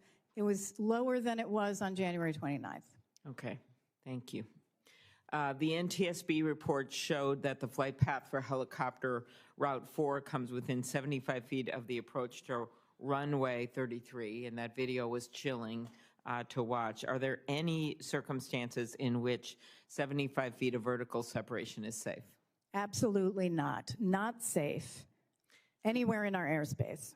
The FAA is required to annually review these helicopter flight routes. Who was tasked with reviewing helicopter routes, and why hadn't this risk been identified previously? I'm only laughing a little bit because it's so sad, because the DCA has existed since 1940s. Runway 33, 1940s. Traffic certainly has changed, but helicopter Route 4 has been there since 1986. FAA is required to do an annual review of those routes. Not a single annual review was done. Not a single one. In fact, they couldn't at first when we asked who was responsible for doing those annual reviews. I think we asked NTSB or FAA. Have they been able to identify who has that role? They did finally tell us who it was. It was like a terminal operations director, but nobody knows who specifically that is. And do you know if they've changed this now? No, I do not. Okay, well, that's a good question for us to ask. Could you talk about how you did this report and got this thorough analysis through all the grief? And as I was watching the video, I was thinking about the hard work of your staff, and I was thinking about the grief of the families, and I was thinking about how every single day they had to come to work, your staff, feeling that weight of what had happened to these families and then still do their jobs. How many staff contributed to this investigation? How many hours? And what is the funding status for NTSB? And you can put it in writing later if you don't have it exactly. Yeah. It's probably about 50 or 60 staff. I mean, we're only about 415 right now. It's significant. How were we able to do this? The people behind me. I can only advocate like I do and know the facts that I do and do a good job because of them. We are a team. And they put together they gathered 19,000 pages of evidence. It's my duty to read every single word of that evidence because that's our hard work. I mean, it's a lot of work. And while they also have about 15 to 20 other cases, Mr. Shin here, who's behind me, did all the helicopter work, helicopter systems, barometric altimeters, you'll name it, on this investigation. He's also leading the UPS crash as the investigator in charge. Wow. Thank you, Mr. Shin. And So the personnel, it's been difficult. I mean, it's a difficult year for them, and the shutdown was difficult. It's a strain on all of them, but I have never been more proud of the team than I was on January 27th and every day since I came to the NTSB. Thank you. I just think the findings and the fact that on a bipartisan basis, the chairman and ranking member have worked on this, as you noted, focused on this, along with Senator Moran, Senator Duckworth. I just don't detect partisanship here when it comes to this. And it is such an example of why we're never going to be able to make things better if we don't get to the bottom of what went wrong. And as I understand already, some changes have been made that you've recommended and must continue to be made, every single one of them. Thank you. Thank you. And I'll also add for the chairman, this is the same team behind me that helped me evaluate NDAA before we even did anything. We get together as a group and make decisions as a team. Okay. Thanks. Senator Sullivan. Thank you, Mr. Chairman, and Madam Chair, it's good to see you again, and I want to thank you as well. You're doing an exceptional job, and your whole team. I want to begin by, of course, expressing my deepest condolences to the families and loved ones of those we lost in the American Airlines Flight 5342 tragedy at DCA. And as you know, Madam Chair, also around the same time we had another airplane crash in Alaska, the Bering Air crash over Norton Sound. 1 year later, these losses remain deeply felt throughout our country, with witnesses here in my state in Alaska, where, as you know, aviation is not a luxury, it's a lifeline.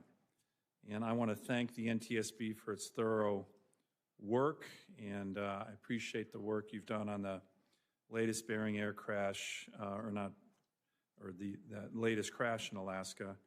We are grateful for your commitment. We're grateful for you going up to Alaska so soon after that crash. And aviation safety is particularly important in my state, where communities depend on reliable air service for healthcare, for commerce. We have over 230 communities in my state that are not connected by roads. And so it really, really matters. So I want to broaden the aperture here. It's been 6 years since the February 2020 NTSB report that found over a 10-year period Alaska's aviation crash rate was almost 2.5 times higher than the national average, and the fatality rate was 1.3, almost 1.4 times higher. That led me and the FAA administrator at the time, Steve Dixon, and you to push for what we now refer to as the Alaska Aviation Safety Initiative, the FASI initiative. I was able to get that initiative codified in the FAA Reauthorization Act of 2024, ensuring that it would be in law, with the goal that we would reduce fatal aviation accidents in Alaska by 90% by 2033, require the FAA to improve maintenance and reliability of weather equipment, and to reauthorize $25 million at a minimum annually through 2028 to carry out this work. We've made significant progress on that. As you know, the Working Families Tax Cuts Act had a huge investment in aviation safety, ATC reform. A lot of that, about $180 million so far, is going to Alaska. So given the substantial work and funding we've had since 2020 in the NTSB report, would you agree with me that it's time to take a more comprehensive look at where we are with the state of aviation safety in Alaska? And can I get your commitment to work with me on this?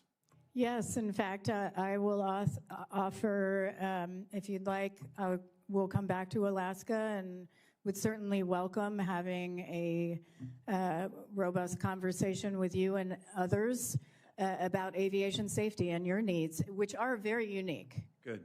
Well, I appreciate that. Mr.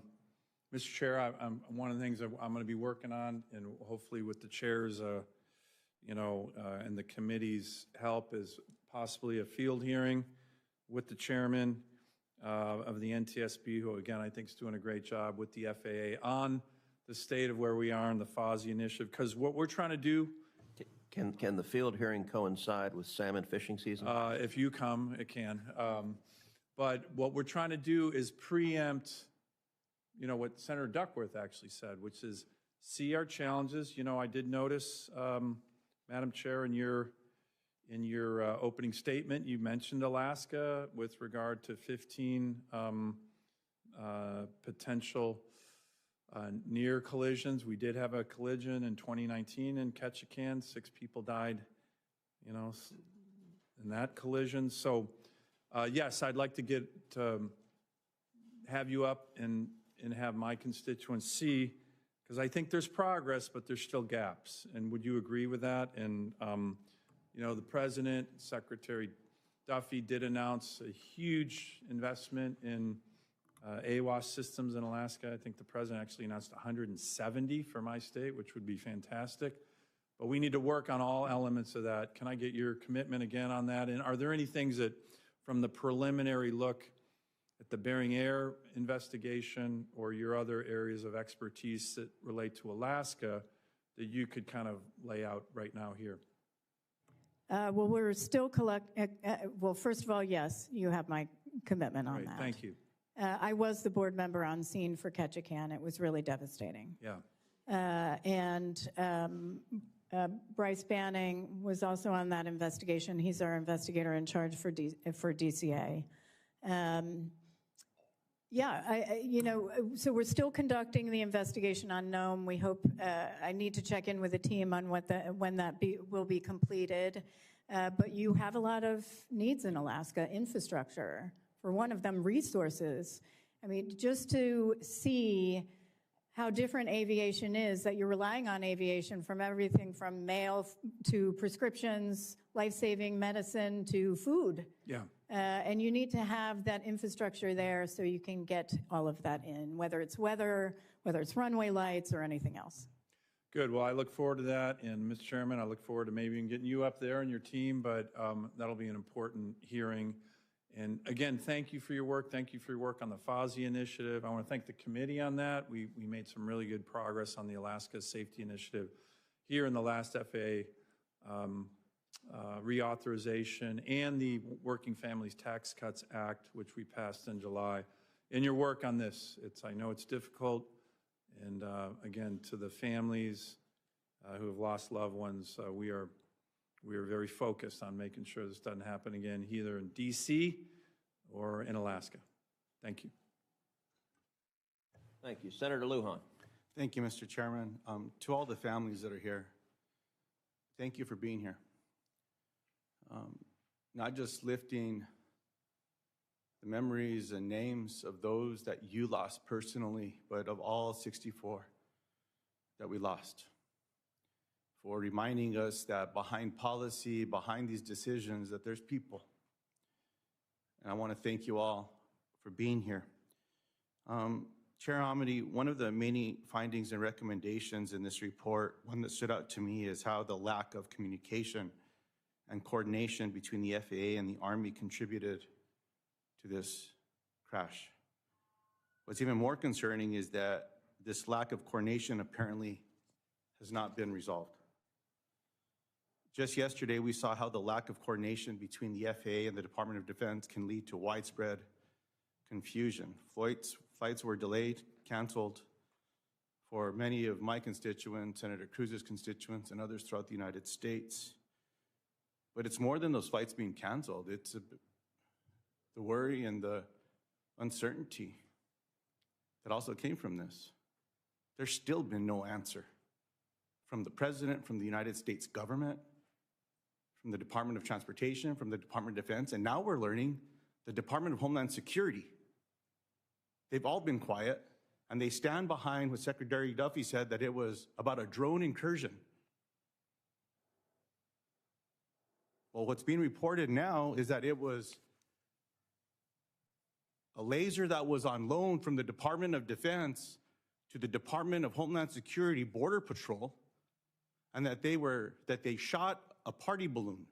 I thought that was a technical term for some craft.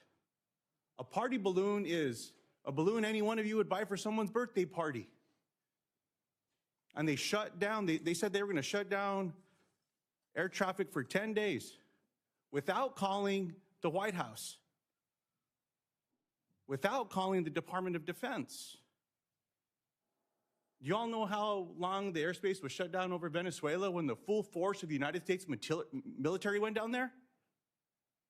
24 hours. Further, what's being reported is that the FAA and DoD have said that this technology was safe for air travel. It also says that there's accounts that there were DoD personnel on the ground there with Border Patrol. I appreciate Senator Cruz and Senator Cornyn making it abundantly clear that there needs to be a briefing in a skiff. I don't know why there needs to be a briefing in a skiff shooting a party balloon. But it's not just the Department of Defense that needs to be there, the Department of Transportation, the FAA as part of the Department of Transportation, the Department of Homeland Security, and the Border Patrol, and the people that were on the ground that did this. And I want to know why they're not communicating. So my question to you is, are you going to investigate this? Our mandate is to investigate after a tragedy occurs. I appreciate that. Let me ask you a different question. Yes or no, is a lack of federal coordination harmful to the safety of our airspace? Yes. Will the well, I just asked that as well. My other questions around this, Ms. Hamady, is with what Congress needs to do to make sure that the crash that you are here to share information about does not happen again. The question that Senator Moran asked about how many communications have there been throughout the years, whether it's under a Republican or a Democratic president, it doesn't matter, from air traffic controllers or from anyone else, have been silenced. I certainly hope that we're able to demand that that information be shared to this committee, to oversight, and that we have a real conversation about what it takes to implement those changes, because no administration has been willing to do this by rule, clearly. From the point that Senator Duckworth made, that even a phone that should be used to communicate is not even being utilized. A few years ago, I was in New Mexico at a site for aircraft that was used to put out forest fires at one of the command centers that is under, I believe, the jurisdiction of the United States Department of Agriculture. And when I was in there looking at this particular tower, they told me the internet didn't work inside the tower. And they were hesitant to tell me. Well, I started calling everyone that I could, and we got a bunch of folks on board. Chairman, I think your office might have even helped with this one. Well, now that tower has access to the internet, and the people in that air traffic tower are a little more safe than they were before it was out. If it's little things like that that are getting in the way of this because someone's being told you have to stay quiet, shame on all of us. And so as I close here, I know I didn't ask many questions in this area. I just certainly hope that we can get to the bottom of this, and that, Chairman, we truly can make things safer, and that we don't forget the names of those that have been lost, not just on this horrific crash, but on the others as well, and that we do something significant in this space. And I look forward to working with you and doing my part. You let me know how we can make this better. But in the case of what's happened in El Paso, southern New Mexico, it's not just a briefing in a skiff. I don't want to hear the spin. I don't want to hear the cover up. I want to hear the facts. I want to hear the truth. I certainly hope that that briefing doesn't have to take place in a skiff. There should be information that's shared with the American people as to what happened there, because that can't happen anywhere else. We need people coordinating. I'm not suggesting we don't go after bad people or bad things. It's not what I'm saying. But we need to make sure that we're keeping people safe as we're also going after bad things throughout the United States that are endangering all of our constituents as well. Thank you for the time, Mr. Chairman. May I have 10 seconds? Sure. Just, and I don't know, we're not involved in El Paso, but what I will say is we did note the poor safety culture within the air traffic organization. And throughout our investigation, we found numerous people were afraid to talk to us. They didn't want to be formally interviewed. some people actually came directly to me, and that would not be appropriate for me to talk to them in an investigation. So over time, our investigators were able to gain their trust to then interview them, but some people wouldn't provide their names. They were scared.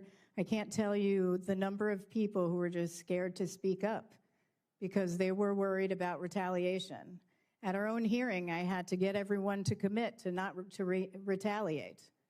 Still, that occurred, but it's not a good culture right now. I appreciate that. Thank you, Chairman. Senator Budd. Thank you, Chairman. You know, Flight 5342 was a Charlotte-based flight crew, North Carolina. Pilot was in the Black Hawk. But wherever folks were from, even outside North Carolina, we never want this to happen again. Thanks for your work on this and that of your team behind you. Chair Hamady, I think you had this in your written testimony, but would you agree that ADSB in information is most effective when all aircraft are broadcasting ADSB out? Yes, sir. Should policymakers address incentive structures that discourage the installation and use of ADSB out? We don't have a formal position on that, but I will say yes. You know, as you mentioned a few moments ago, a couple questioners ago, some airports are now contracting with third-party companies to use ADSB out data to assess landing fees on operators. Would you say that this aligns with the intent of ADSB? Absolutely not. ADSB is a safety tool, and it should be used for safety, not as a revenue generator to charge. Certainly general aviation pilots and others ramp fees or landing fees. That's not how it should be used. It's a safety technology. Do you think using it in a manner that you just described, like to generate fees, would encourage pilots, aircraft owners to have them turned off? Yeah, they turn them off or just not install it at all or use it. That would discourage their use. So I would, and I believe you have legislation on this. I hope it moves because I think it should be prohibited. Well, to address the issue, I introduced the Pilot and Aircraft Privacy Act, which would prevent airports from using ADSB to assess fees on aircraft operators for that very reason that you just mentioned. I think it harms safety. You know, as you noted in your testimony, if both the helicopter flight PAT 25 and flight 5342 had been using ADSB, a collision avoidance system, the crew of 5342 would have had nearly a minute more advance warning than they received from the TCAS. Now, it may not have prevented the tragedy, but it would have been another layer in this so-called Swiss cheese model. Chair Hamady, I do appreciate the time you gave today. I appreciate your team, and I look forward to working with you and with this committee to ensure as many aircraft as possible use the ADSB system and other critical safety technologies. Thank you so much. Thank you. Senator Markey. Thank you, Mr. Chairman. First of all, Madam Chair, I just want to say that you are one of America's great public servants. You're fearless, and you're very smart, and very needed at this time. So I just wanted to tell you that publicly. I'm only that good because of them behind me. But we need people like you to make them good, because there are other people who have positions in our government who, as you're saying, they put even their own personnel in a code of omerta where they're unafraid to speak the truth, unafraid to say the right thing, and you create the right culture to protect the American people. I just want to tell you how grateful I am, and I think our nation is, whenever they hear you speak, because they know you're speaking the truth. And I want to begin just by taking a moment to honor the 67 individuals who lost their lives when American Eagle Flight 5342 crashed into the Potomac River. In Massachusetts, this tragic crash hit us especially hard. 6 individuals associated with the Skating Club of Boston, as well as Massachusetts native Chris Collins, were on board Flight 5342. Chris's brother, Matt Collins, is in the audience at today's hearing. To Matt and all of the families here and watching, we are committed to honoring your loved ones with more than just words, with actions that we are going to take. And it is because of you, the families, who have turned unimaginable grief into determined advocacy, that the Senate unanimously passed the Bipartisan Rhoda Act in December. Change does not happen without your bravery, without your perseverance, without the family standing up and demanding that something be done. And even as we speak, Max Narumov, the son of two of the members of the Skating Club of Boston and a Norwood, Massachusetts resident, is honoring his parents' memory right now on the world stage at the Winter Olympics, skating with extraordinary strength, extraordinary grace, which is what all the families are showing right now.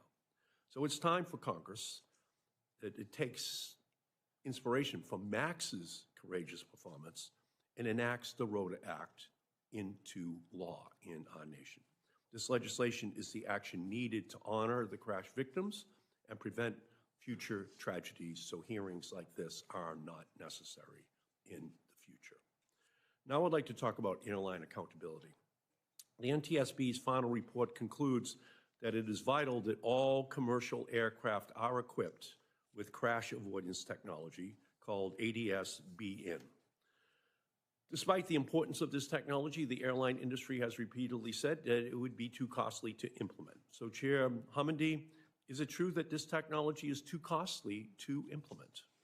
Not by the evidence. American Airlines retrofitted over 300 Airbus A321s for less than $50,000 an airplane and only had them out of service for 1 or 2 days. Yeah, it reminds me when the auto industry used to say, it's too expensive to have airbags. It's too expensive to have seatbelts.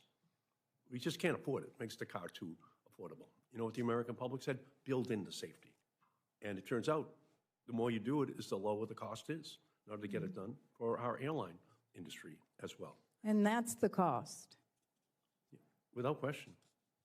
It's just an unacceptable price that we have to pay because the industry wants to cheap out in terms of building in the protections that the families of our country deserve. So I believe that an industry that rakes in billions in profits every year can afford life-saving technology for a very small cost. And I want to turn to one final issue, FAA staffing. Soon after the crash, the NTSB examined flight data and identified over 15,000 close proximity events between airplanes and helicopters here at the Washington airport. If an FAA employee had been analyzing this data, they may have identified the risk in this DCA airspace before the tragic crash. Rather than bolstering FAA staffing capacity, the Trump administration responded by cutting the very FAA staff needed to conduct this life-saving analysis.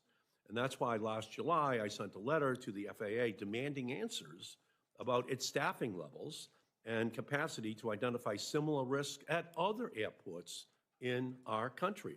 And it's also why I fought for and won an amendment in the Rhoda Act to ensure the FAA administrator maintains the necessary staffing levels to analyze safety trends before a disaster happens.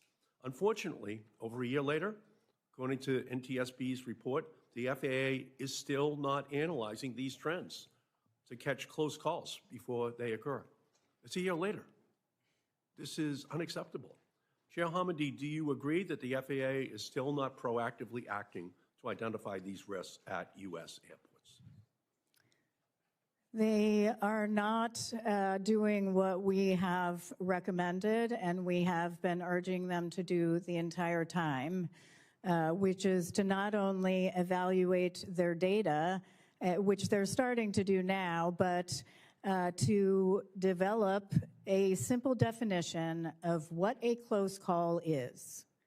They have 10 different types of data sources coming in for a near miss and not one single definition that everyone can get around on what is a near miss. And then even the information and data they collect isn't shared with the airlines until about 3 to 6 months later. Yep. You recommend that there be the creation of an office to collect the data and then to disseminate the information. And that still has not happened. We had recommended that they develop a standard definition for what a close proximity event is, and to improve their data analysis and to share that data with external stakeholders, including federal agencies and the airlines, in a very timely manner. But you recommended the creation of an office in order to track and publicly report this data, and that has not happened. I don't think we recommended an office, but That was in the NTSB report. Anyway, so I'll double check on that, but that's how I read it. we did mention an office about doing a safety management system review of air traffic organization. That is one area that we did mention that we needed some work done. Thank you, Mr. Chairman, and we must pass this legislation. It's absolutely critical. Thank you. Thank you, Chairwoman Hamady, for your testimony here today, and thank you for the hard work of your team, who does a consistently excellent job. Senators will have until the close of business on February 19th to submit questions for the record. The witnesses will have until close of business on March 5th to respond to those questions. That concludes today's hearing. The committee stands adjourned.